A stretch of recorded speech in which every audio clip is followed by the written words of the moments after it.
a lot of management theory and practice has evolved out of uh, military practices and from the battlefield.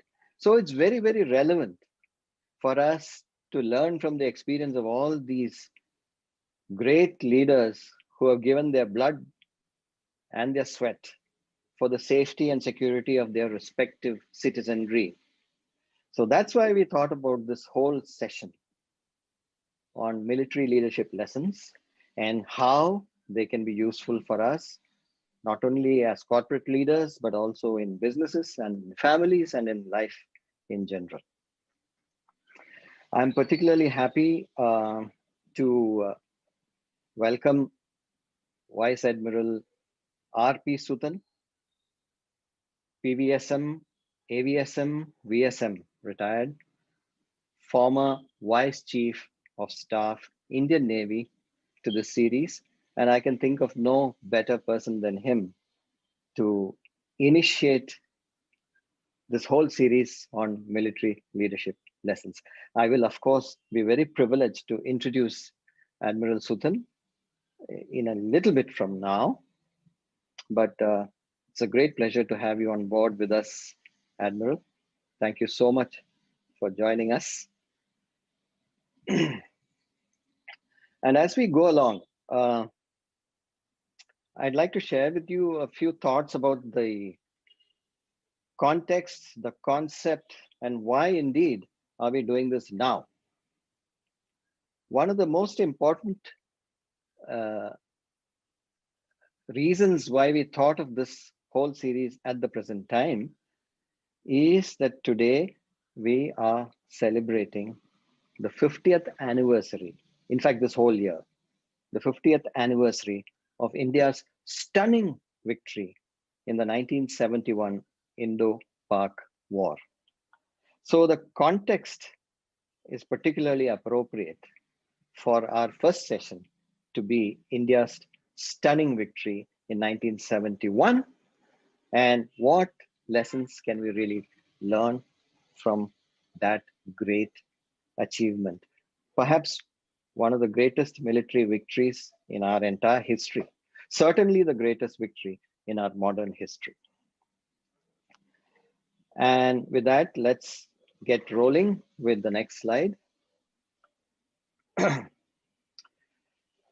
The order of proceedings today um, is on screen right now.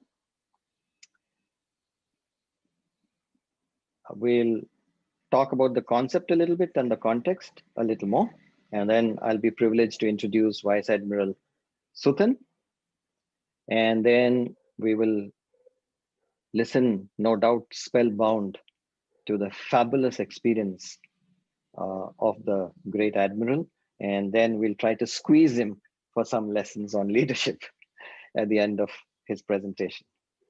And so let's look at the whole concept in a little more detail. This is really the iconic image of 1971.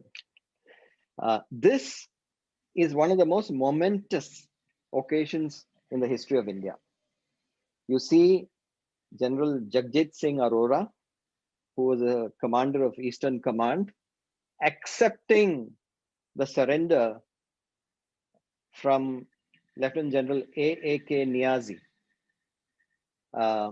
He is in fact signing the instrument of surrender.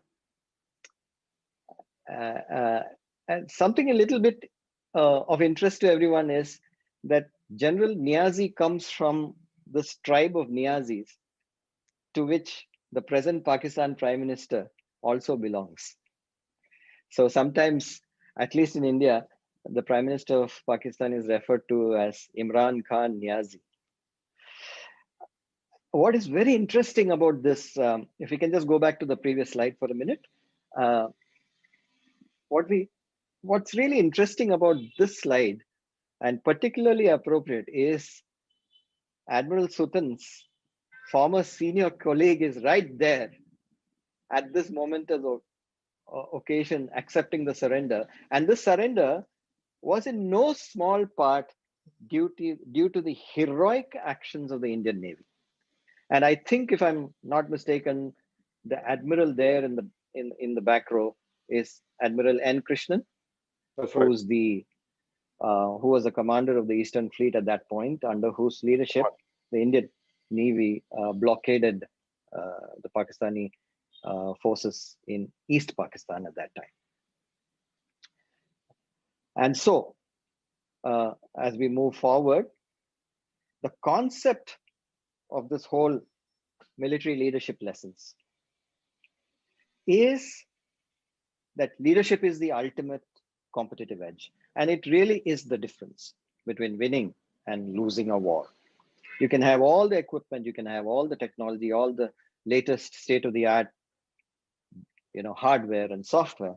But if the leadership is poor, then I'm afraid all the equipment in the world is not going to help you. And this is where the Indian armed forces, I think, score over many of their contemporary armed forces around the world. And one metric that conclusively proves that is the officer casualty ratio in the Indian armed forces, which is extremely high, which shows that the officers are right there leading from the front. Like I said earlier, many of the concepts and practices deployed by military leaders are directly and entirely applicable in other spheres of human activity. And indeed, a lot of tools, techniques, and practices in management have evolved from military applications. So, military leaders have invaluable lessons to offer their civilian counterparts. And therefore, this series constructs a bridge of learning from battlefields to enterprises.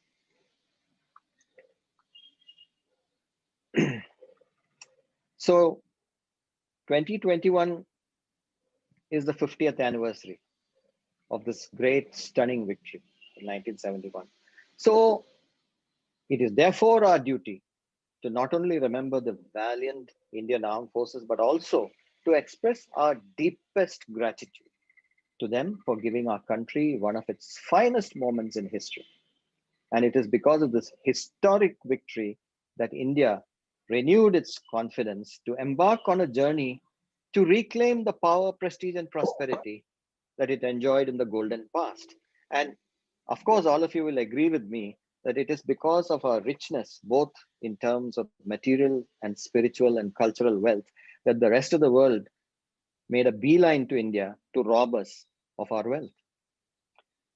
And because of all the efforts of our armed forces, the results are very, very visible now, because India is amongst the most powerful nations on earth. And when it comes to power, military power is right alongside economic power. So, in the first episode of the series, Vice Admiral R.P. Sudhan, Param Vishisht Seva Medal, Ati Vishisht Seva Medal, Vishisht Seva Medal, former Vice Chief of Naval Staff, recounts the making of Indian military history in 1971, when India achieved a swift and decisive military victory over Pakistan and thereby facilitated the birth of Bangladesh as an independent, sovereign nation. Vice Admiral Sudhan was on the front lines of that spectacular campaign and so is eminently qualified to provide inputs not only on battlefield leadership, but also on the impact of that victory on India's evolution as a powerful global military power. Now, it's hard to visualize military leaders as teachers, but their stature and experience confers on them immense credibility. And for a teacher, credibility is everything. Credibility that's born out of knowledge, experience, courage. And military leaders have all those in abundant measure. So in this series, 3-star officers and other exceptional personnel of the Indian Armed Forces share their experience, expertise, and wisdom on the art, science, and practice of leadership in a series of in-depth explorations with me. And I'm your host, Madhav Mohan. Now, you must get to know this great leader, Vice Admiral R.P. Sutan, PVSM, AVSM, VSM, who's been on this voyage of lifelong stellar service to India. Vice Admiral Raman Prem Sudan was born into a naval family to late Commander K.K. Raman and Mrs. Nalini Raman on the 14th of August, 1949. Please note the date, 14th August, 1949. After schooling in Talseri, Bombay, and Cochin, he joined the National Defense Academy in 1966, and thereafter he was commissioned into the Indian Navy as an officer in 1970, and then rose through the various ranks of the Navy to the rank of Vice Admiral and retired in 2009 after nearly 40 years of dedicated service. He is a specialist in navigation and direction and is a graduate of Defense Services Staff College and College of Defense Management. Admiral Sutan saw action very early in his career, almost immediately after commissioning. In the 1971 Indo-Pak War, he was a young navigator on a frigate wherein he operated alongside the Mukti Bahini and was part of the task group that blockaded the then East Pakistan. He has the distinction of holding various commands at sea, including commanding 5 different ships in different ranks. While commanding INS Trishul, he took part in the Indian peacekeeping force operations in Sri Lanka and was also a part of the task group for Operation Gibraltar for Malay operations. As a flag officer, he commanded one of the 2 sword arms of the Navy, the Eastern Fleet.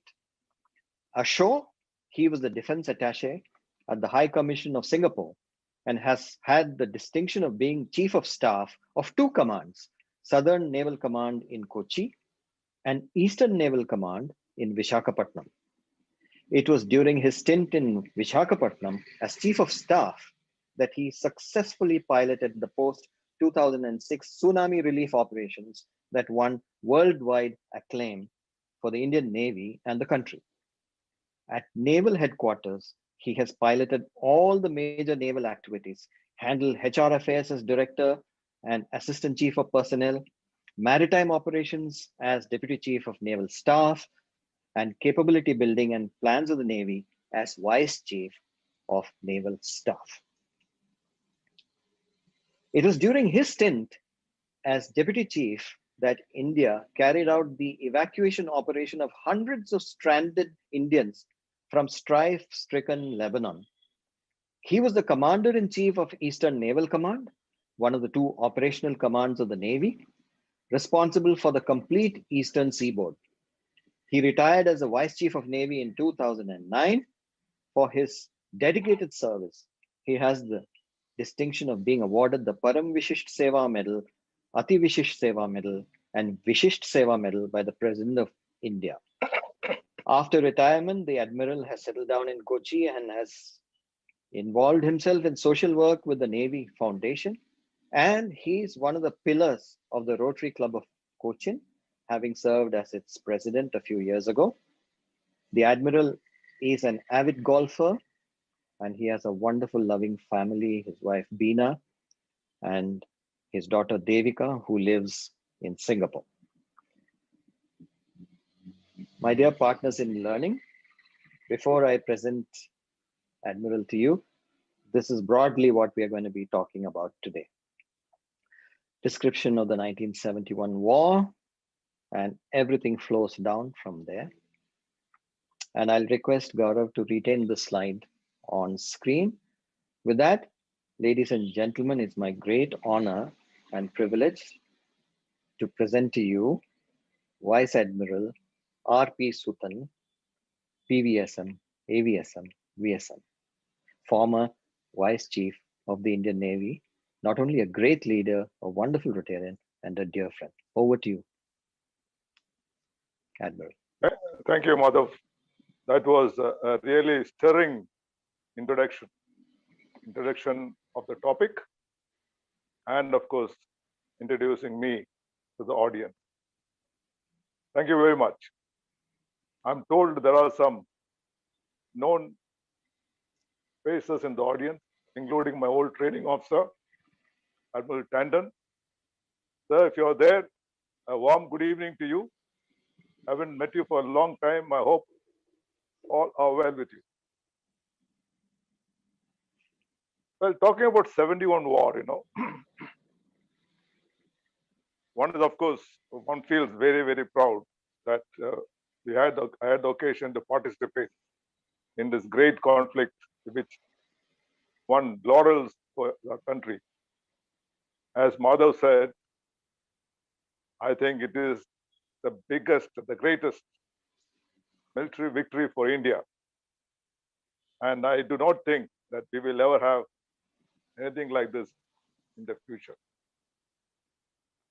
Just imagine splitting our enemy country into two, liberating one wing and making it independent. What a wonderful feat. I still remember those days very fresh in my mind. We are very young, just finished our sub-lieutenant's training, and we were ordered to join our ships. I was lucky, I was fortunate to join INS Kavarati in the eastern seaboard, based at Visakhapatnam. Because when I joined the ship in July, the war clouds are over the horizon, and there was apprehension, there was expectation that the balloon will go up any day. Now, how did the environment or the geopolitical situation get to this stage? As you all know, Pakistan was a strange country. Two parts separated by miles, and only linkage was religion. The West Pakistan thought poorly of East Pakistan, and animosity or dislike for each other kept growing. There were murmurs of protest in East Pakistan, and General Yahya Khan, who was the martial law administrator of Pakistan, decided to hold General Assembly elections in the month of December 1970. And against all expectation, Mujibur Rahman of Awami League, then Muslim Awami League of East Pakistan, won a landslide victory. In fact, he captured almost all the seats of East Pakistan, resulting in a majority in the Pakistan Assembly. Now, Pakistan was in a fix. If you go through the democratic process, you have East Pakistani as your prime minister, not palatable for the West Pakistanis. So what did Yahya Khan do? He terminated the assembly. And expectantly, there was chaos. Mujibur Rahman called for protest, disobedience, and nationwide strike. And what did Yahya Khan do? Come down with a heavy hand. He sent his most feared general, General Tika Khan, who was known as the Butcher of Balochistan, to Bangladesh, along with 2 divisions of troops, who instantly had to transit via Sri Lanka, via Colombo, because all overflights over India was banned, consequent to the hijacking of an aircraft in end 1970. General Tika Khan and his troops unleashed a reign of terror on poor people of Pakistan, East Pakistan. The colleges were attacked, the literate were attacked, the professionals were caught and killed, and people started running away from the cities and finding shelter in the inland. The consequence was about 3 million Bangladeshis were killed by their own countrymen. They were killed, they were raped, there was arson, and the Pakistan army was running its own campaign against its own people. And for us, the consequence was that we had about 8 million refugees. They all ran away from the country and came to our country. 8 million refugees we have to look after. And Bangladesh, in the meanwhile, Mujibur Rahman announced independence of Bangladesh. And India, quite expectedly, took the side of Mujibur Rahman, recognized Bangladesh, and decided to provide all support. Now, if you look at the geopolitical environment or strategic environment in that era, that time, Pakistan was a strong, close ally of United States, being a member of Central Treaty Organization, Southeast Asia Treaty Organization, and she was a frontline state against the Soviets, against the communist expansion. So obviously, the United States had a soft corner for Pakistan. The United States refused to accept that there was a genocide going on in East Pakistan. The United States refused to accept the pleas of our Prime Minister Indira Gandhi that please do something. And there was an axis being built up between the United States, Pakistan, and China. Pakistan was facilitating this linkage to develop between United States and China with the then Secretary of State, Henry Kissinger, transiting through Pakistan to go to China to establish contact with Mao's regime. Mao himself was toward the fag end of his class struggle, and he had leanings towards Pakistan. We were a non-aligned nation. We were neither here nor there. So Indira Gandhi had to do some strategic thinking. She knew that with the United States-Pakistan axis and Chinese on a northern border, we needed a strong support or anchor to counter this. What did she do? She signed a treaty of friendship and cooperation with Soviet Union. Soviet Union was gradually becoming powerful, and it was a wise move to checkmate, which I'll tell you later on how it helped us. Checkmate United States, Pakistan, and China.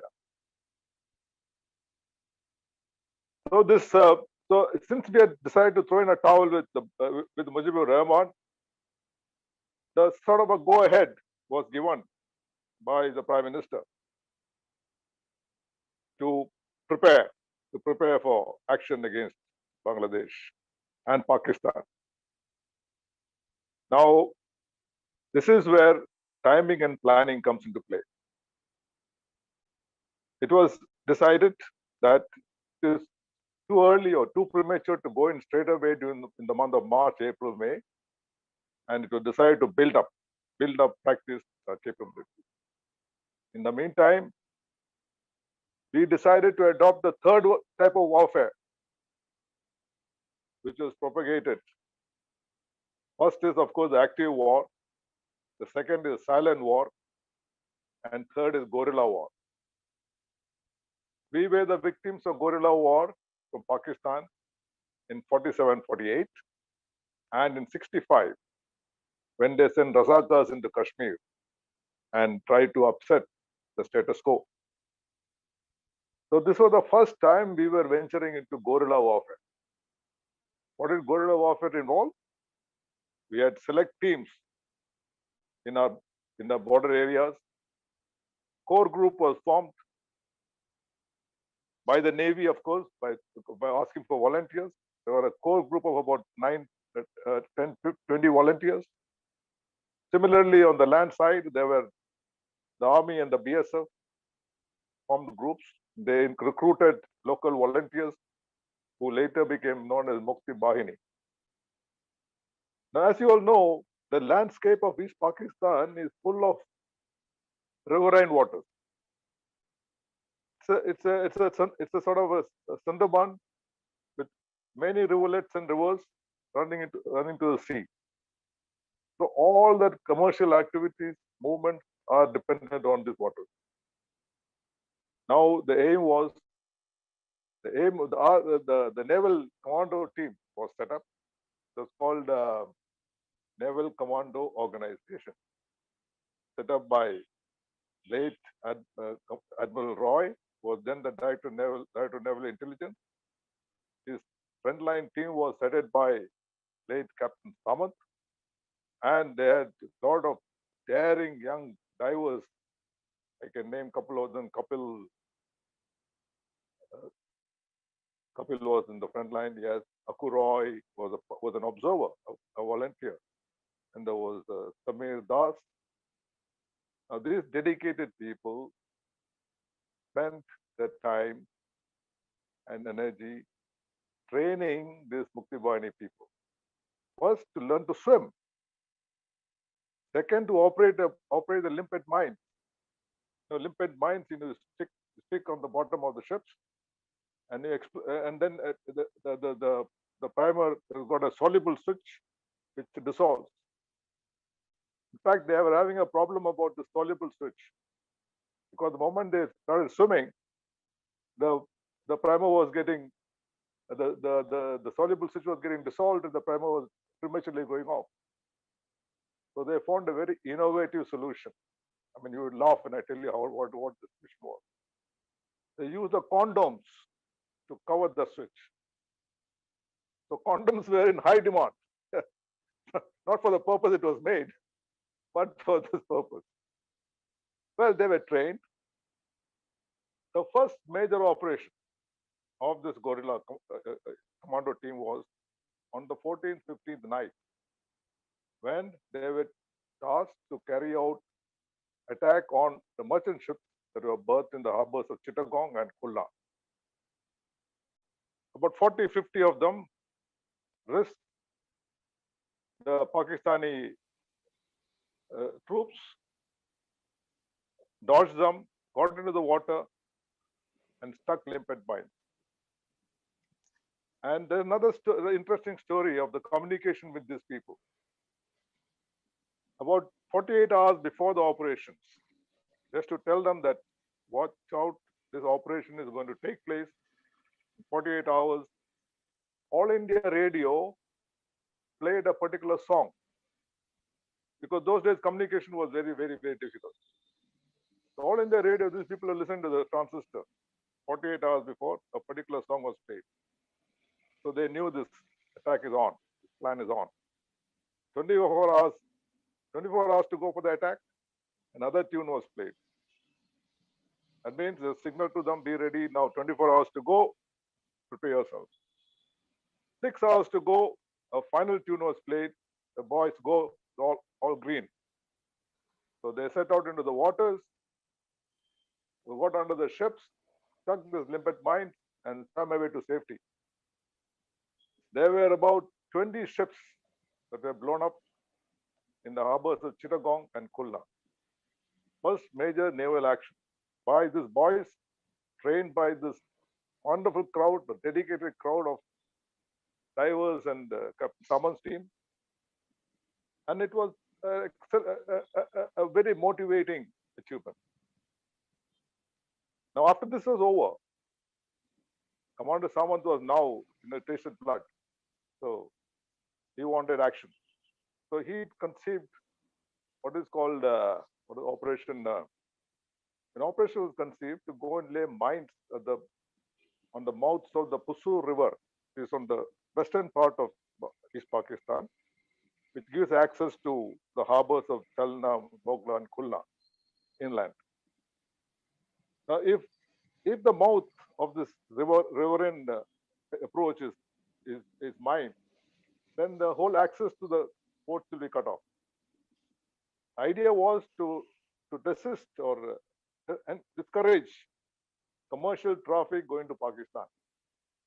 Despite all the activities going on, the commercial traffic was still going in because the insurance value was quite high.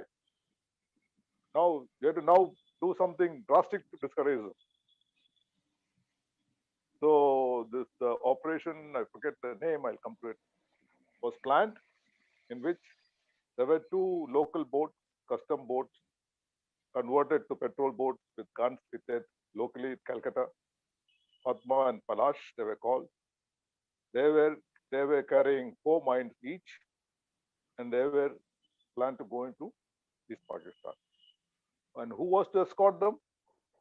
INS Kavarati. So it was in the month of November, much before the actual war took place, that I had the privilege, a proud privilege, of navigating India's first warship entry into enemy waters. It was, I mean, we're all quite apprehensive. Going to enemy waters is not a normal daily affair. So in the night, we escorted these two boats, crossed into East Pakistan area. There were some air contacts. So I remember people running helter-skelter for the helmet and also to find the life jacket. And of course, the ship was quite well camouflaged and maneuvering between fishing boats to confuse, if possible, enemy pickup. And these boats were shepherded to the mouth of the harbor. And they were told to lay mines. Commander Samant was on board our ship. They were told to lay mines. And of course, kept our fingers crossed that these people will be safe. They lay mines and come back. And it was a very happy moment to see them on the return journey after accomplishing the task. They had gone a little inside the mouth and come back. Now it was then decided that this is not enough. It's not good enough. There were ships at anchorage. So they were trying to do some commercial activities. The aim of the whole exercise was to discourage commercial activities. So what was done? Commander Samant ordered the ships to fire at his merchant. First time in my life, I saw bullets going through ship sides. It was a scary sight. And of course, all the ships weighed anchor and ran helter-skelter down south. And one of them, I think, came to Calcutta.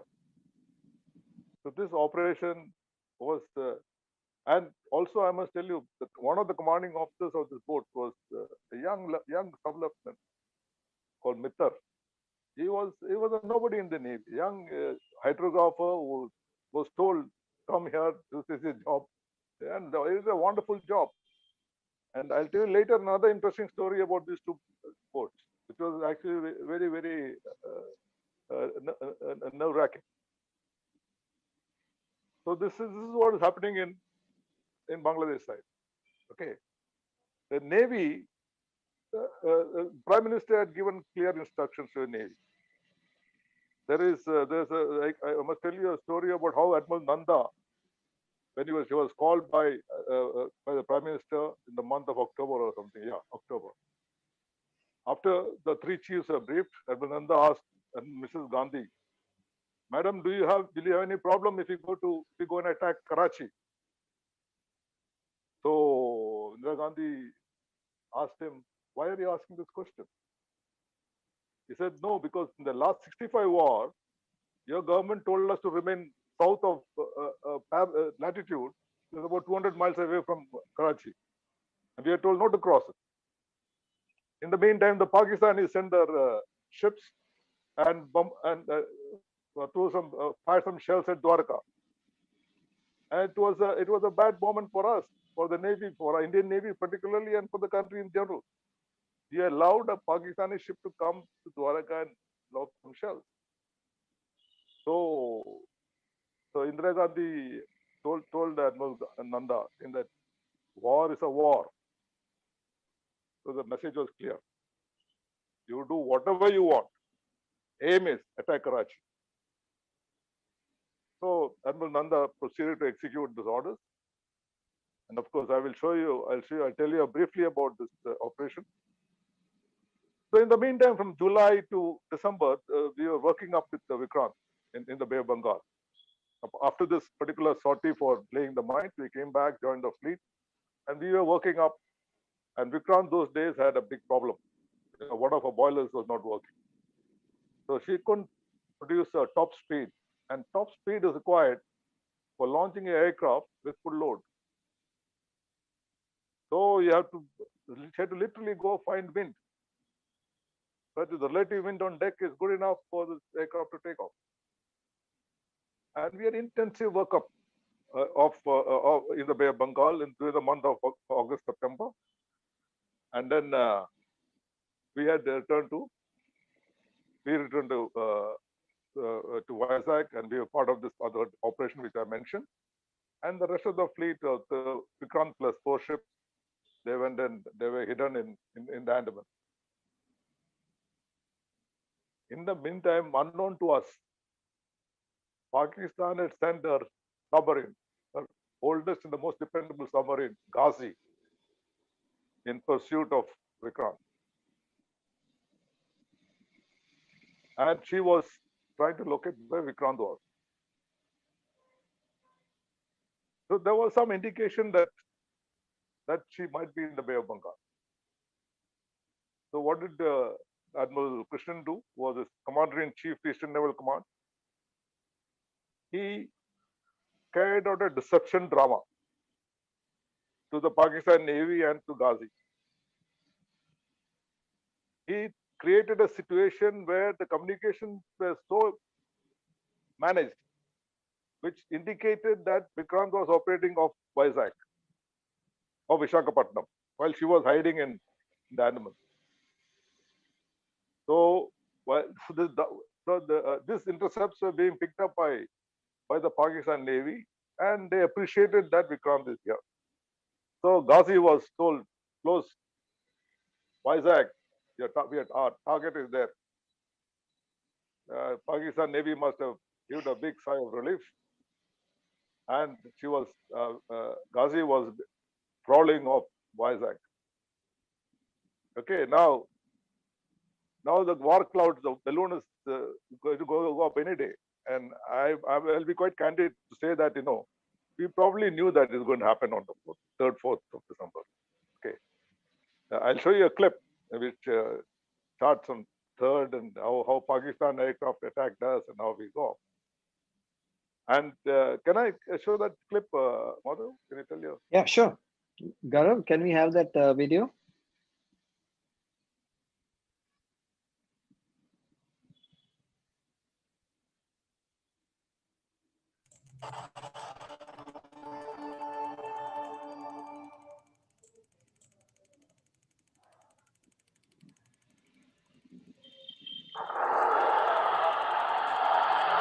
The 3rd of December, 1971. Pakistan launched an unprovoked attack on Indian airfields. Our country faced challenges from both West Pakistan and East Pakistan and was left with no choice but to respond with decisive force. Pakistan launched a full-scale war against us. The Pakistan Air Force suddenly struck at our airfields in Amritsar, Pathankot, Srinagar, Avantipur, Uttarlai, Jodhpur, Ambala and Agra. Prime Minister's message to the country was clear. Aggression must be met. For the Indian Navy, it was a coming of age, a baptism by fire, an opportunity to take the war to the enemy.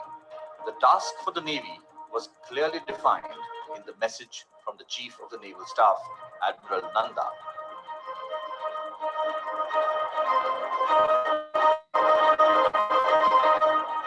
The commander on the Western Seaboard, Vice Admiral S.N. Kohli, was directed to send a bold and spirited naval force into harm's way to destroy enemy units and harbor installations.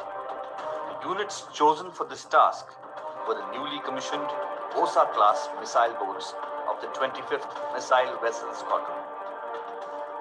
Though designed for coastal defense, these missile boats packed a formidable punch if deployed audaciously with ingenuity and daring, and emphasis on surprise and perfect timing.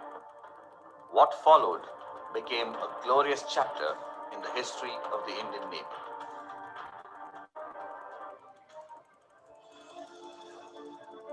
Due to their limited endurance, the missile boats were towed up to a certain point just south of Karachi Harbour, from where they could proceed at full speed to carry out an attack and disperse thereafter. The crew of these missile boats had just returned after training in the erstwhile USSR and were fluent in the Russian language. All tactical communication during the mission was undertaken in Russian, adding to the deception in case the enemy intercepted communication.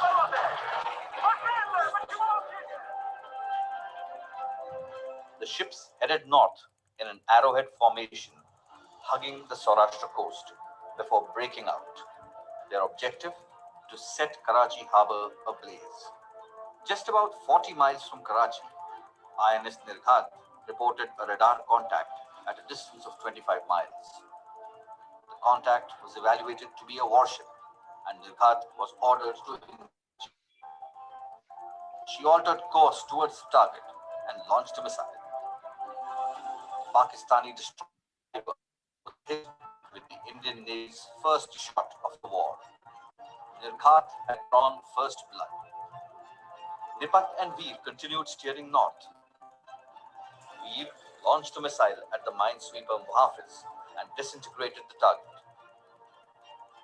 Just before midnight, Nipat launched a missile towards the harbour entrance and scored a direct hit, setting the Kiamari fuel tanks and other harbour facilities ablaze. A fire that took 4 days to extinguish. The Chief of Naval Staff signaled, "Operation Trident a success. Karachi ablaze. I am proud of you." This was swiftly followed up by Operation second wave attacks. The total annihilation of ships and harbour facilities completely unnerved the Pakistani Navy. In a panic, they recalled all their major surface combatants to harbour.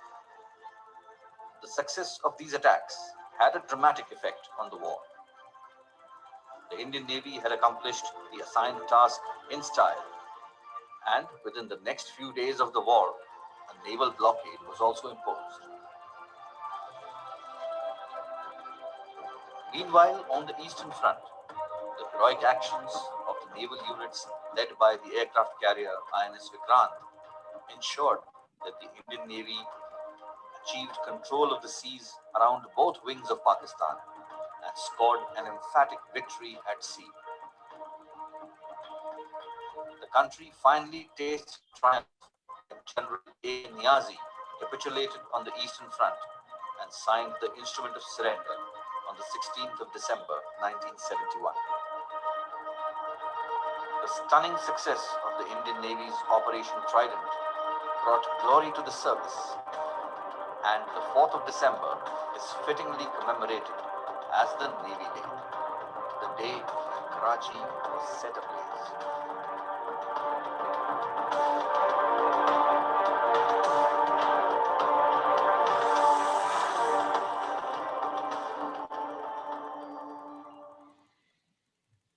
Yeah, hello.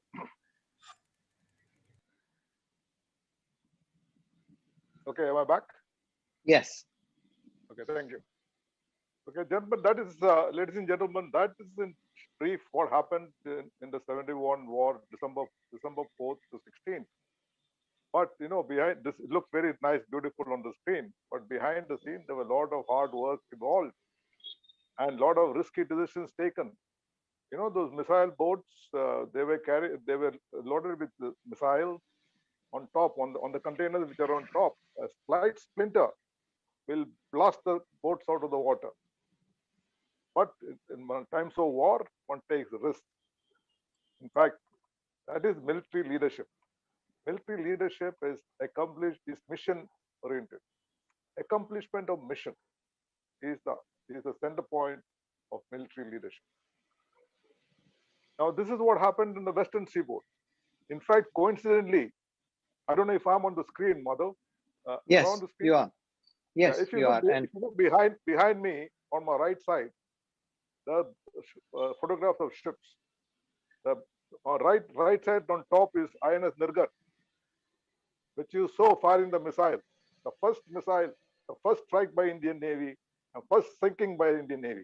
It was that ship, which I happened to command much later. So it's a coincidence. I mean, there's no plan like this. So this excitement took place in saying, and on the 4th of December, we were on the eastern side with INS Vikrant. Vikrant was, fourth morning, she was on position to launch a air strike. It was such a gladdening sight to see those aircraft taking off from Vikrant. We were just behind. We were the plane guard ship. Plane guard ship is a ship that is closely operating with the carrier, so that you can affect any, in case of any mishap, you can straight away go to rescue of the aircraft distress. So it was such a beautiful, wonderful morning. See the aircraft taking off, streaking off towards Cox's Bazar and Chittagong, and then keeping your fingers crossed till they come back. In the meantime, there was submarine contacts. You know, people. It is wartime, so everybody is pulse trigger happy. So the ships are picking up submarine contact, ships are firing away, maneuvering away, and in fact, the submarine contact was so, at one stage, so authentic. And for quite some time, people are saying we heard "bachao, bachao" signal, from the submarine. But later on, it didn't. Nothing concrete came out of. But so and of course, when the strike aircraft came back, there was a thunderous cheer.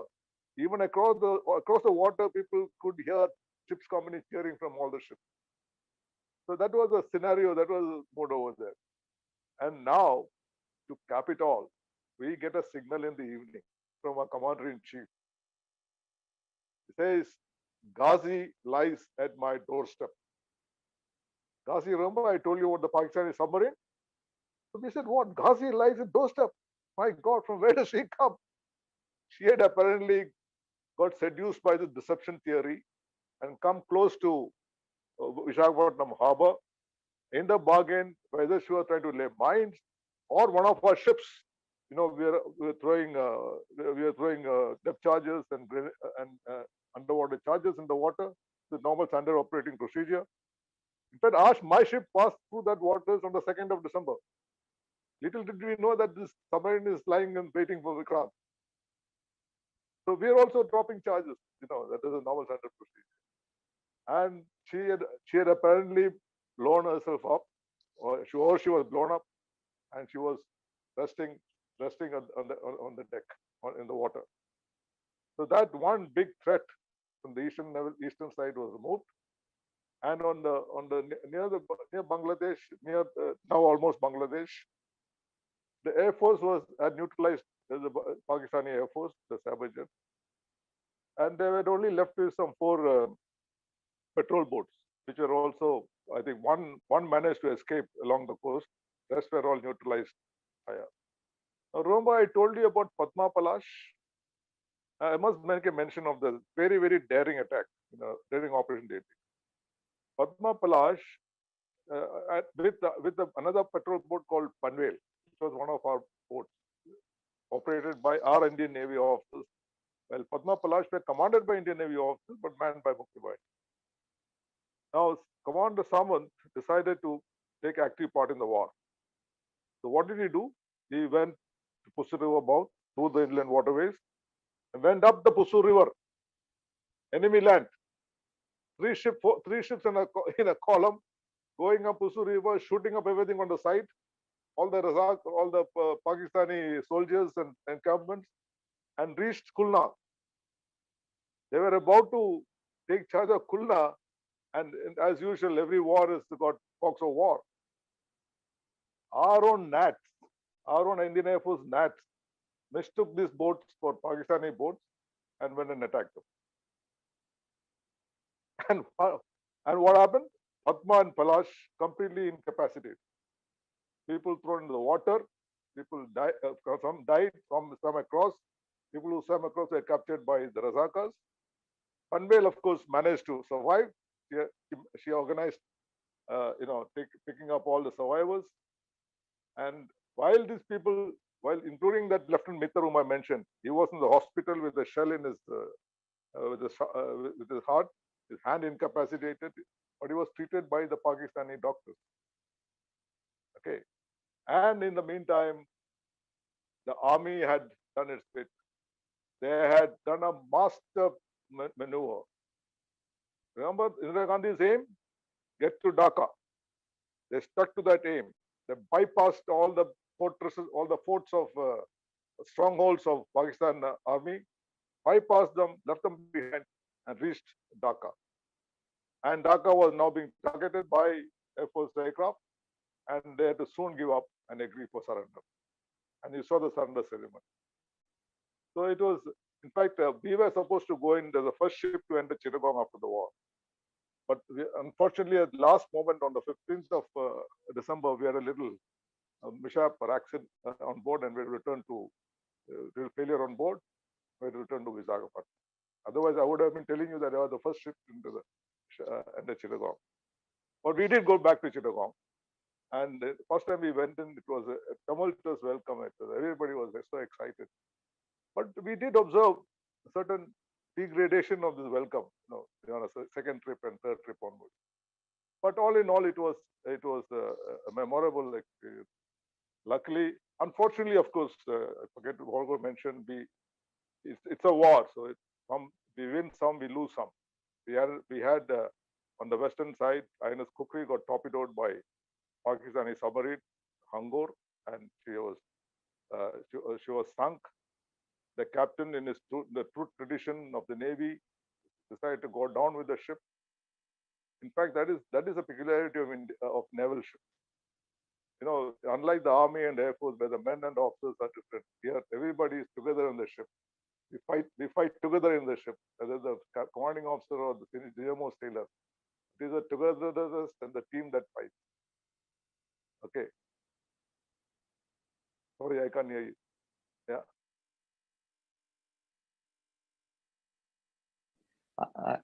I'm sorry.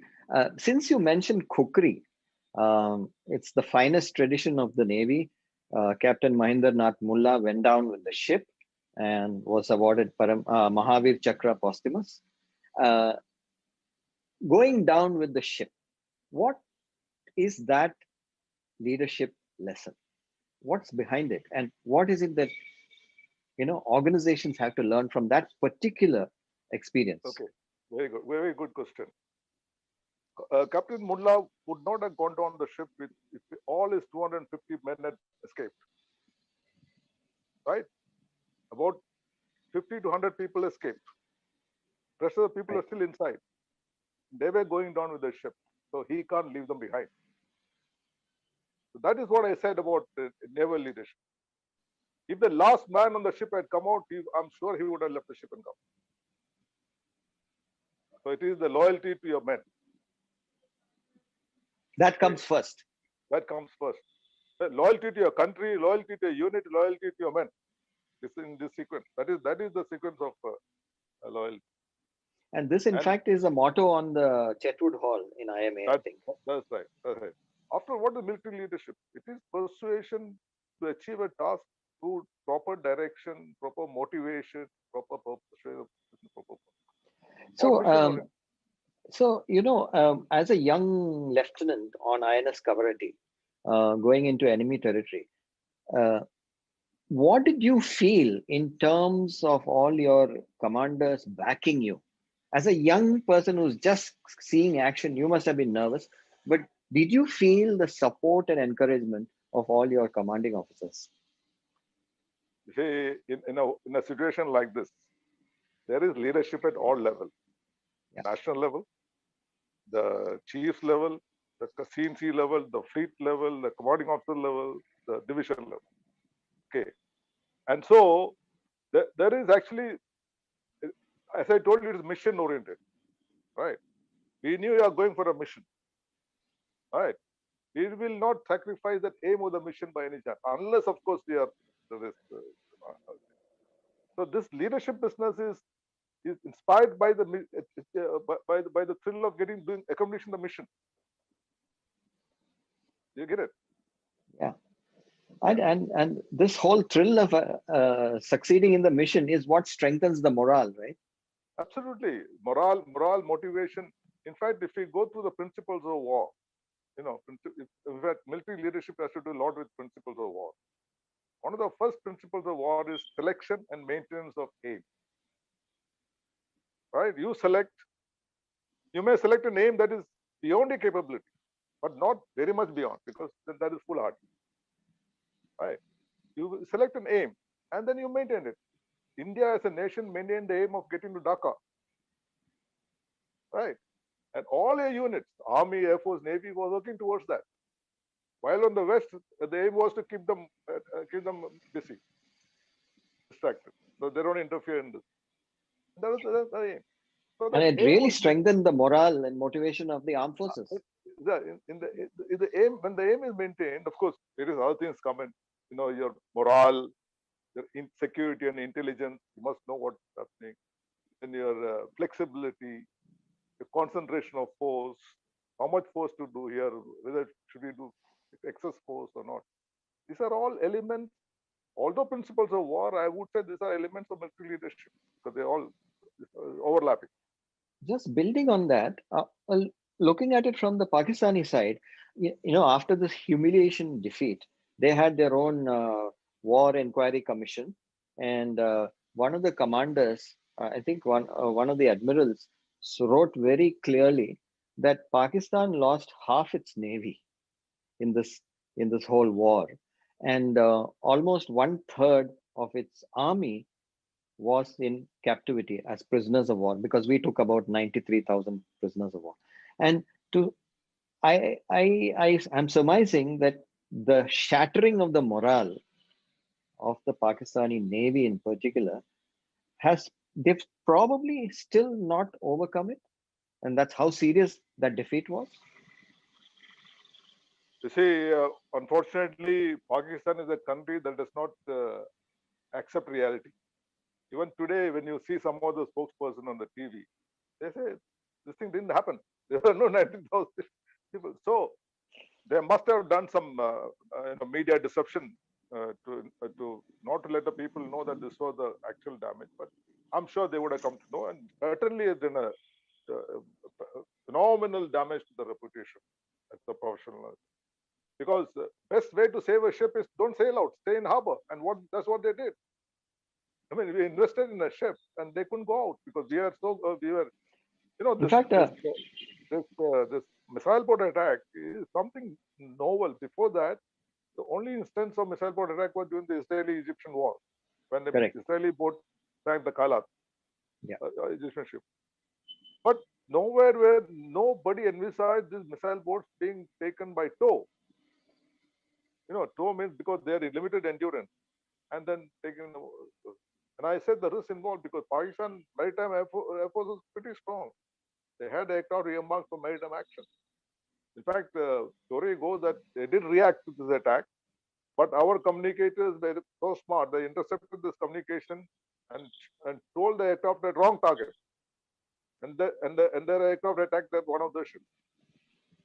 Because when you're running away after attack from Karachi, in this night, the ships are leaving behind a long trail of propeller wash, which can be visible for miles. So they were susceptible to attack while going in, while coming out, and we had to do all this innovation to make sure our boys come safely back. In fact, you mentioned about the best way of saving your ship is not to make it sail from the harbor. And in fact, that was what some reports say that certain squadrons of the Pakistan Air Force did. Some of them took refuge in Iranian bases because they were afraid of air attack on their bases. Yes. And I forgot go to ahead, mention please go to you that in this whole operation in Bangladesh, especially Mukti Bahini operation, there were a total of about 50 ships which were sunk by this simple limpet mine. Right. It costs hardly anything. So it's very effective. And 50 commercial ships, various sizes, because there are a lot of watercraft, small boats, including petrol boats. And I must have take my hats off to those Mukti Bahini people. I met them later when I happened to go to Dhaka, when I had an audience with the Prime Minister. I have met some of these people. In fact, I'll tell you another. I'll add a little story to that. When Mitter's Palash got sunk by Indian Air Force, NAD, when the ship's crew dived overboard, Mittar was injured. His his XO, second in command, was a Mukti Bahini guy.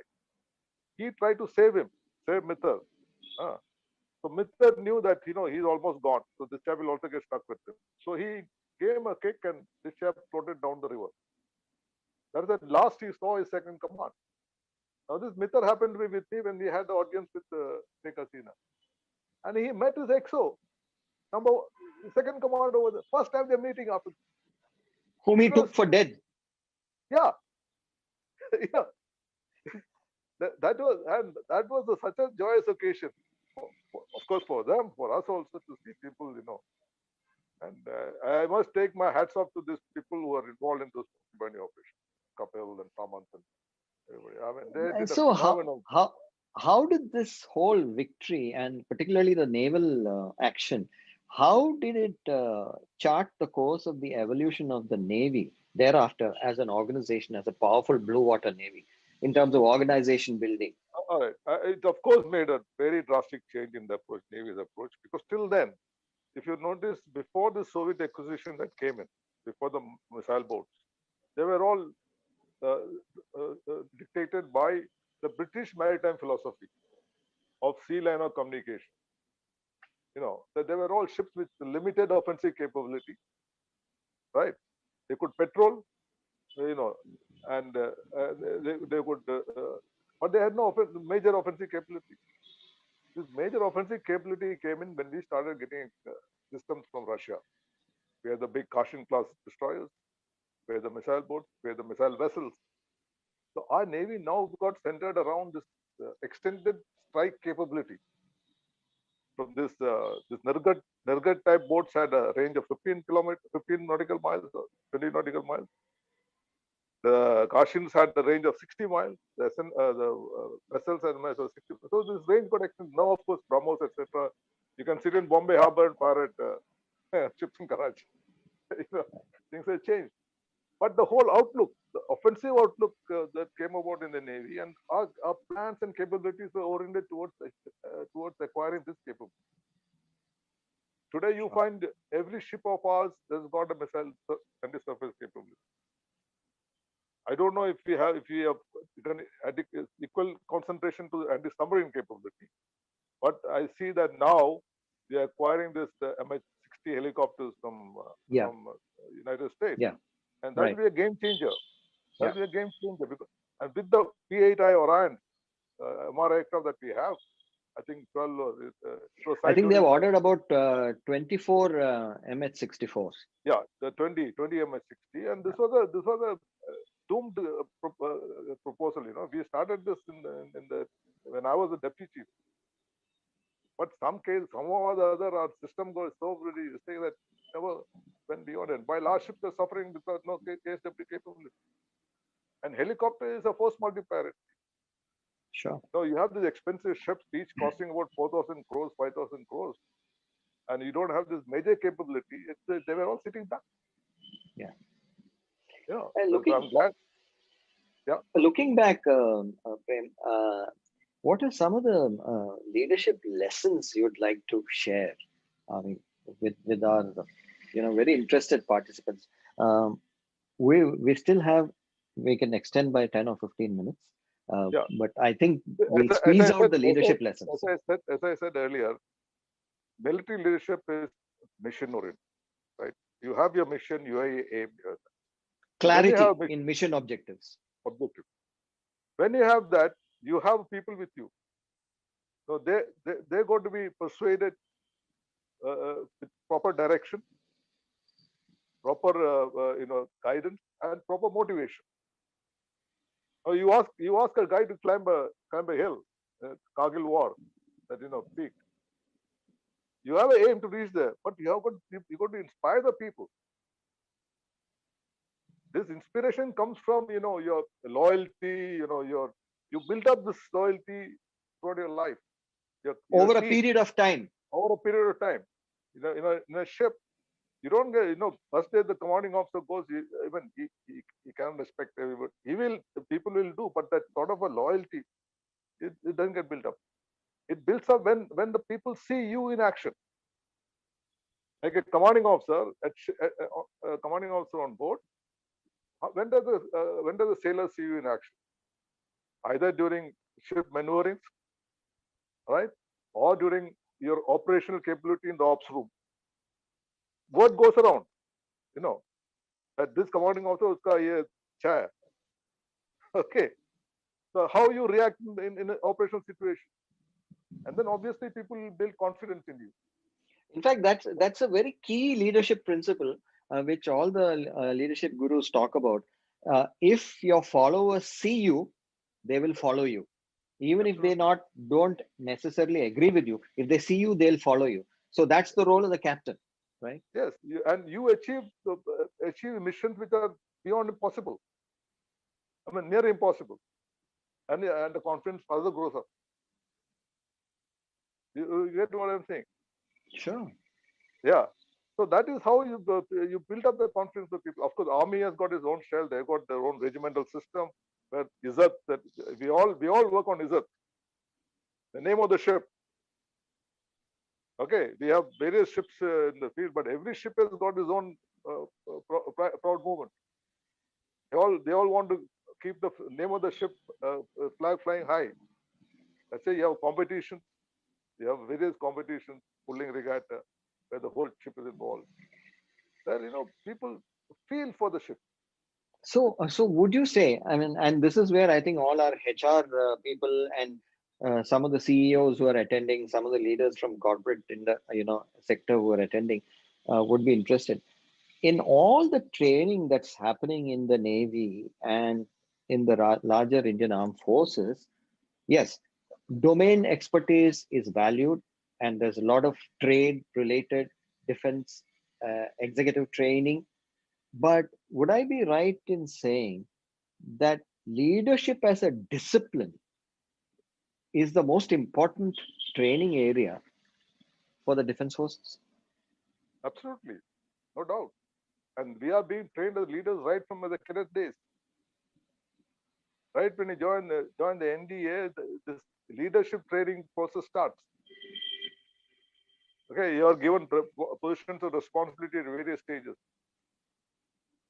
And of course, we enjoy an inherent advantage in that there is a positional power.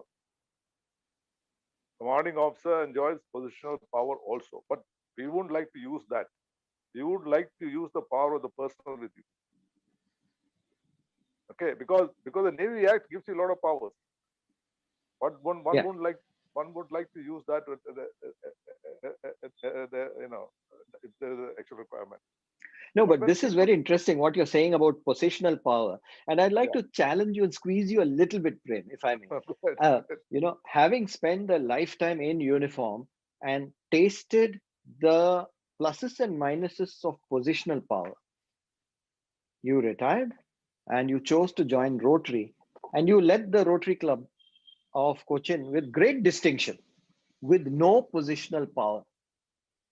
What was your experience comparing the two? It is a big change, because as I said, positional power, you can expect people to react in a particular way. Now here you have to persuade people to react in a particular way. Here your persuasive power becomes more important. How you have a team of Rotarians with you. When they're all equal, they don't have to listen to you. You have to convince them. You have to convince them with your story or with your line or whatever, and then only they'll come. That's the difference. But I think what's common is you have to be the role model. Absolutely, they must have confidence in you. If you are making unnecessary demands, they'll say no. So I think the learning there is whether you're captain of a ship or a chief or vice chief or the leader of your organization, you have to be clear about your mission. Yes. You have to provide the resources necessary for your people to achieve that mission. You have to back them up. And most important, you have to pay attention to leadership training, and you have to be the role model. You have to continuously work on yourself. You have to role model. You have to follow a chain of command. Should know how to delegate. You must have confidence in your juniors because you can't do everything yourself. See here in this whole operational scenario, you see the type of delegation that has come down. Chief of Naval Staff just passed a directive to the team. Since he passed a directive to the fleet commander. Fleet commander was directed to the ship. And we're all on our own after that. In fact, our operational orders, if you won't believe it, we never give our operational orders in harbor. Right? They're all sealed. And after we sail out, ships are either helicopter goes and delivers or ships are told to come alongside and you exchange the envelope. Why? Because of security. Because if you disseminate in harbor, there's every chance that the possibility of it being disclosed. That's how the steel cover and business comes. Also, a macro kind of a question with an example. A leader has to have physical courage. There's no two ways about it. So when you're going into action, you may be scared, but you need to show courage. Absolutely. Right? Absolutely. But equally, more than physical courage, moral courage. Moral courage. I was coming to that. Would you like to stress that a little more? Because that is so relevant today in the corporate environment. So obviously, when you're going into a mission, you can't show that you're scared. Even if you're scared, you can't show it. You have to hide your emotion. You have to show that you're ready for it. That's quite obvious. I mean, otherwise, people will say, what kind of a commanding officer are you? You're already scared, That's where you go to, in peacetime, you build up this confidence. Whether in an aggressive approach, what ship handling, or your aggressive approach in your operation. So people will have confidence in you. But if you're timid, that confidence is difficult to develop. That's why in positions of power in the Navy, as a fleet commander or something, you encourage this approach in your commanding officer. A little bit of dash. And also to stand up to your boss where necessary. Yes, absolutely. Absolutely. I mean, we are all, all of us appreciate a good no from a subordinate. If he says for good reason, there's no problem. And there's this great example of then General Manekshaw, subsequently Field Marshal Manekshaw, who was asked by Indira Gandhi, then Prime Minister, to go into Bangladesh in April 1971. And I don't know if this is actually correct. Is that true? I don't know. I'm not privy to that because there's a story like this, but I don't know. I'm sure. Yeah, you see that being written very often. He stood up and said, I will not go in April. I will go when I'm ready, probably in November. Possible, absolutely possible, because that is the courage of conviction. Yeah, and that's the kind of moral courage also that's required. That is moral courage. Courage of conviction. Like a fleet commander tells a ship, bloody go, this is harmful to you. He can turn around and say, sorry, sir, this looks navigationally dangerous. You want me to risk the ship? Then you say, if you order me, I will. You give me writing when we don't come to that stage. Yeah, we're all responsible leaders. Yeah, it's really fabulous. Would you like to sum up anything more? Any other absolutely. I think points you'd like to stress, and then I think it, Madhav, I must. I know you've been after me for quite some time to participate in a session like this, and I'm very grateful to you for giving me this opportunity. Because 71 war, it is like happened yesterday, to my mind. Every time when I come and sit down in this place, I call this my bridge. I have nostalgic memories. All the ships behind you are ships commanded by me, and the fleet and the command, those ship photographs. So it is nostalgic. It's memory and satisfaction of having contributed something to the nation, to our navy, to our units which you serve. And that satisfaction is what drives you, that keeps you interested in life. And 70, I mean, fortunately, there will be no other 71. Hopefully, there will be no 71. But things may change because the China now looming in the horizon. Things may change because Chinese, as you know, are progressing rapidly. Right, the defense budget is about 5 times our budget. 250 billion. Ours is about 50 billion. They are amassing strength every day, every month, every year. They're churning out ships in every 2-3 years, including aircraft carriers. Well, we are taking, I don't want to rub it, but so we are going to have an adversity, big adversity in China. And how do we compact that? We can't afford to be spending like that. No, you can't. It's not possible. We will drive our economy to the ground. So I can see this alliance strategy is the only solution. Alliance strategy, I mean, people of same, interest to get together. The United States, I'm sure they don't want China to become a. So, in fact, there are with the United States, we already have 3-4 agreements in place, which is almost there for alliance. Now the new Quad theory has come up.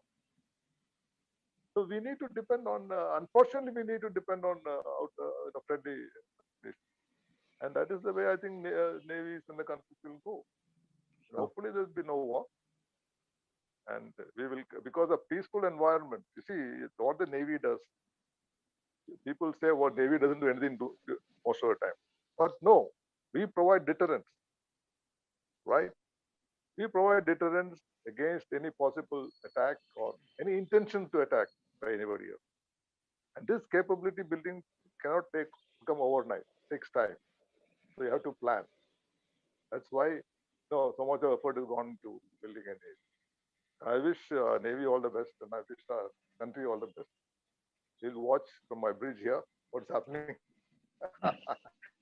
Thank you very much for giving me this opportunity. And with that, I'll attempt a summary of what we've been talking about before we close the session. But before I do that, I must acknowledge the participation of some very, very great heroes in their own right who are in the audience. One is our own dear friend, Vice Admiral Muralidharan, who was former Director General of Coast Guard, whom I hope to have on this session, who has kindly agreed also in the near future. Thank you, Vice Admiral Murali. We also have Mr. Vepa Kamesham, who is such an avid learner and a role model in his own right, who retired as a Deputy Governor of Reserve Bank of India, and is one of the leaders we must thank today for this great online banking transactional capability that we have. He was the father of that, according to me, and according to many people who've been watching the financial space carefully. A real no-nonsense leader who made things happen on time, which is the clarity of mission, is what you were talking about, Admiral Supan. So I would like to recognize Mr. Kamesham's presence, and the session has been enriched by his presence. I would also like to recognize the presence of another role model in Professor KCR Raja, who even 20-25 years after his quote formal retirement continues to learn every single day. And I would consider him to be one of the fathers of management education in India. And I've had the privilege of working so closely with him. His presence adds even more luster to our webinar this afternoon. So the 1971 war and India's stunning victory was a watershed in India's modern history and elevated India in terms of its global military standing. I think unfortunately along the way over the last 30, 40 years, we lost our way and did not quite capitalize on the gains we made from that war. And my humble request to all our participants is to remember that war. And indeed, remember every single member of our armed forces and at least call up and wish them on important occasions like this, because it is they, like Admiral Sutan, who have kept us safe and who have helped this country grow. It is no small matter to break an enemy into two, not a small matter.